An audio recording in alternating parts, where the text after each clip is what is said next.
Hey, and welcome to this watercolor tutorial. So today I want to celebrate spring with you. It's such a beautiful season, and so I'm gonna celebrate it by painting a beautiful crocus. This is a beautiful spring flower with wonderful purple colors. And so I start by doing the pre-sketch. For the sketching, I try to not sketch too much, but also not too little. So therefore, I paint, for example, well, not paint, that will come later. I will sketch the petals.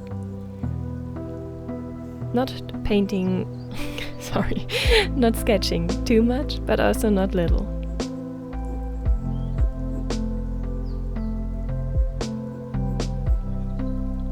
When sketching, you can try to see the big shapes. So therefore, I don't look at the texture of the single petals, I'm more looking at the general shape.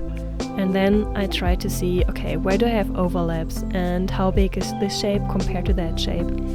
And this is how I do the sketch, step by step, petal by petal, and trying to sketch the shapes. So in my mind, it's not like, oh, okay, this is a petal, this is a flower. Now it's more like, okay, this is an oval, and this is a circle, this is more of a line. And then I see that I get the proportions right. So this petal is a bit tinier than this one, and that one is a bit bigger.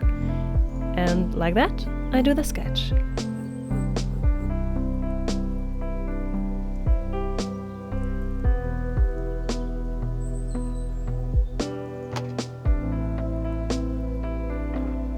That is already enough for the sketching.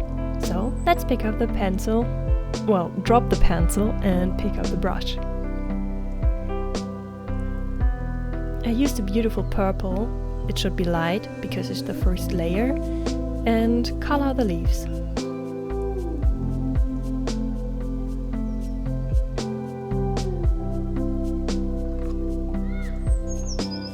As you can see, I'm painting wet on dry, so I didn't pre-wet the paper because I want to control where the color is going.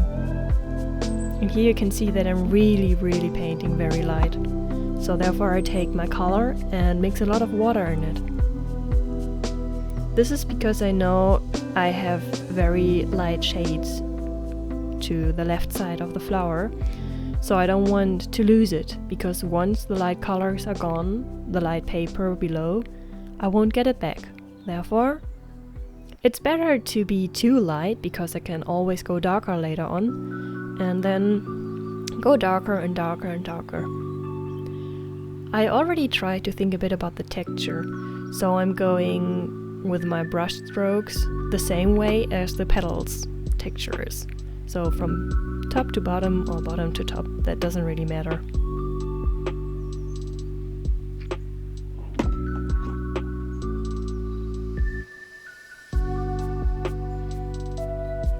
While the first layer is still wet, I use a darker color and go directly in the lighter color. So here it's basically, or it was, wet and wet, and therefore I get a very soft transition. As you can see, I already moved on to the next petal. And here it's negative shapes, so there are like, I don't know the word right now for the stuff, the thing inside the flower. I'm painting around that because I know there are some very light colors, and yeah, I don't want to color with my purple paint.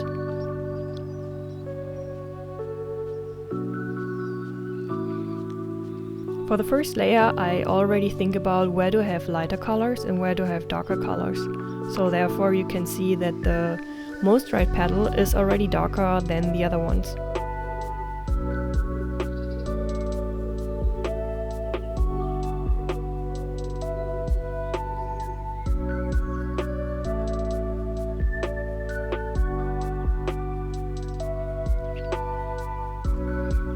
You can always move the color around a bit, but I would suggest being careful with that, because if you have too much water, for example, in your brush, you get the cauliflowers, so water blooms, and you don't want that. So be careful, if you move color around, do it with a mostly dry brush. I picked up the next darker color, still a purple, but darker. And now As it's still a bit moist, you can see that the color, it has still soft edges.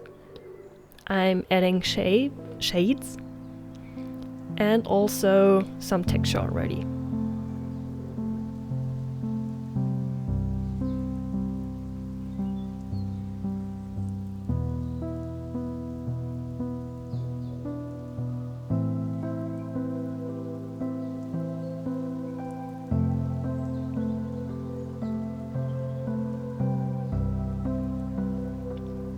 When you're adding the next darker color, I would suggest not going too dark, especially when you're adding these thin texture lines of the petals. Because if you imagine that it's way too dark, it looks too hard, too brutal, and it doesn't have the delicacy of these beautiful flowers.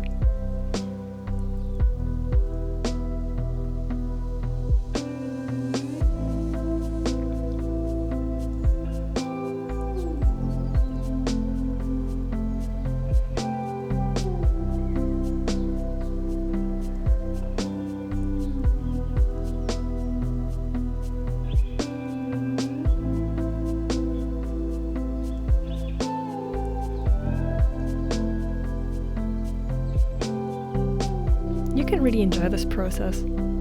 So you can see I'm taking my time, jumping around, looking, okay, where do I have a similar dark color? And then I add it. Sometimes I spread the color because I don't want single lines.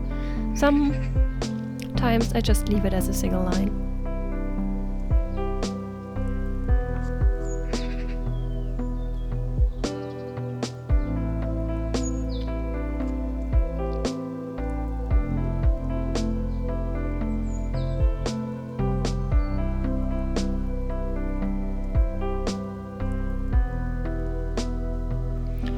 You can always go back to lighter color, so it's not like you have to finish all the purple colors first, because right now I switched to the yellow inside of the color, of the flower, and you can see that it's still a bit moist, so it's spreading out a bit.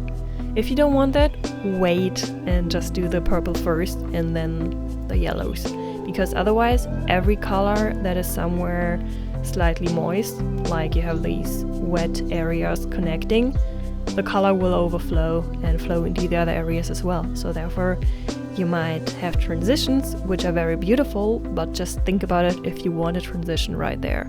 If not, you need basically a dry neighbor.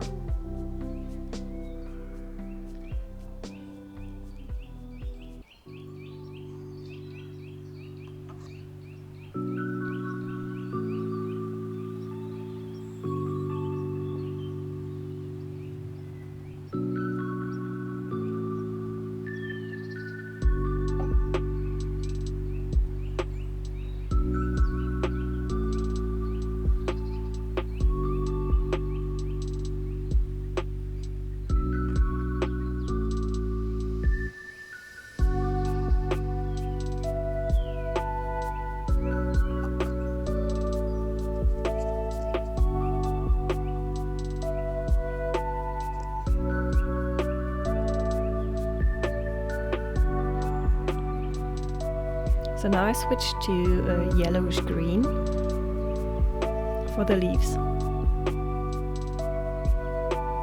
Again, I start with a very light wash, and it's quite yellow because I really love the feeling when it's sunlit and you have the sunlight backlighting the leaves, and therefore I need a base layer which is really yellow. Otherwise the green tend to be too cold for my taste at least.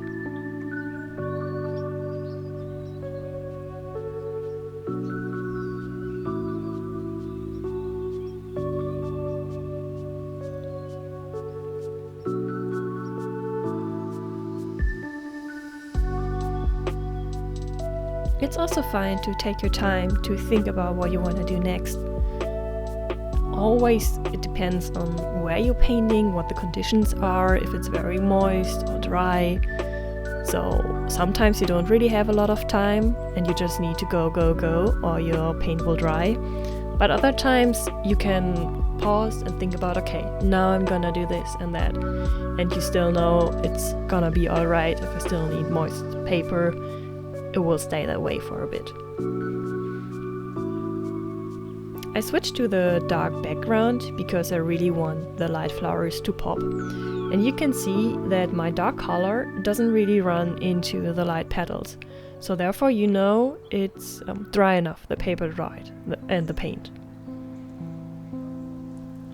For these abstract backgrounds, I do like to apply the color and then take water and basically soften the edges. So sometimes it feels a bit faking watercolor textures, you know, like these beautiful splashes, because I'm basically manually doing it. But I do love how it looks like, so I'm just doing it. There you can see me adding the water.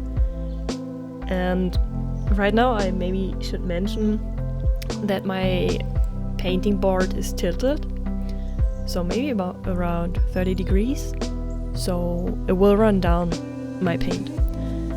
If I don't want that, I would have to flatten my board. So sometimes I don't mind that.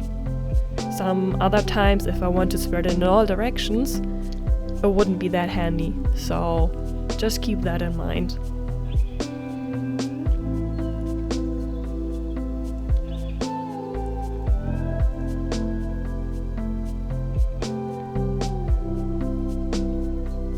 Also, when doing it this way, it's really important that once you spread the color, you basically directly take water to dilute it and soften the edges, because if you're too slow, in this case, you won't be able to spread the color anymore, and then you just have, well, basically a dark brush stroke, and you can't spread it anymore. So sometimes it happens for me as well, that I'm a tiny bit too slow, or like I didn't use enough color, because if you have a lot of color on the paper, it takes longer to dry, and then you can see some hard edges.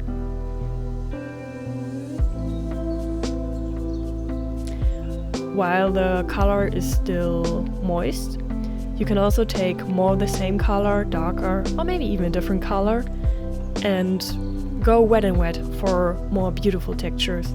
That's what I love about watercolors. It does so much work, well, basically on its own.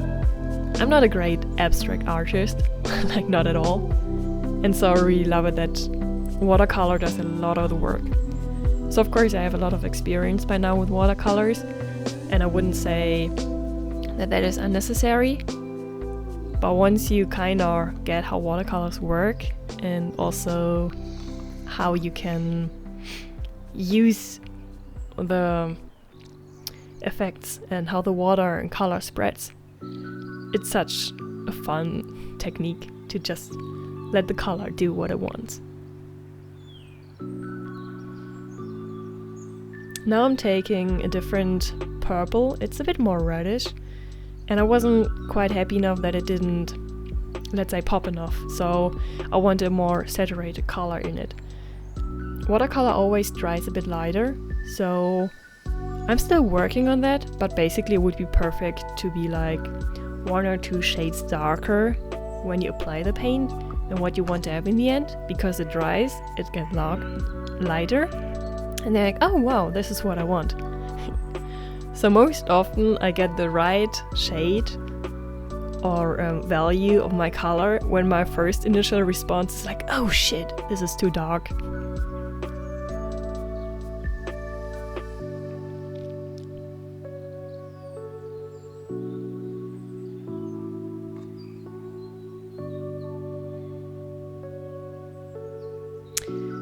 That's me trying to do the splatter.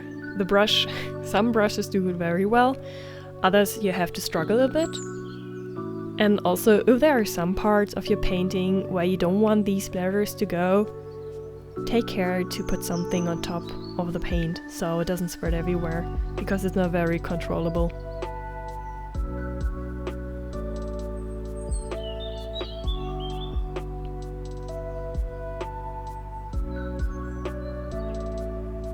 Here you can see that I'm doing more negative painting, so I wanted to be a bit more delicate. And that was me connecting the background to the flower, so it's connected and not too harsh edges.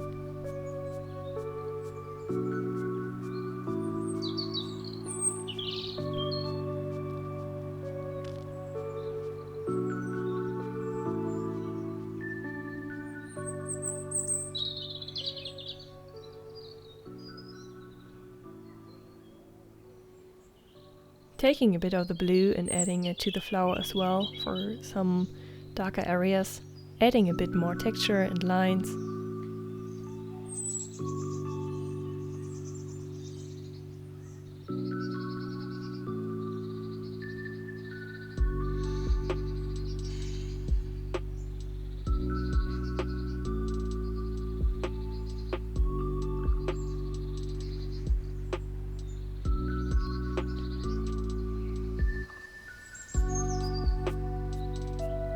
Yeah, I think that I'm trying to remove my color swatches. Didn't really work out. But hey, that's okay. It's now part of the painting, I guess. That's it. I hope you enjoyed this painting, and I wish you good luck and much joy painting it yourself.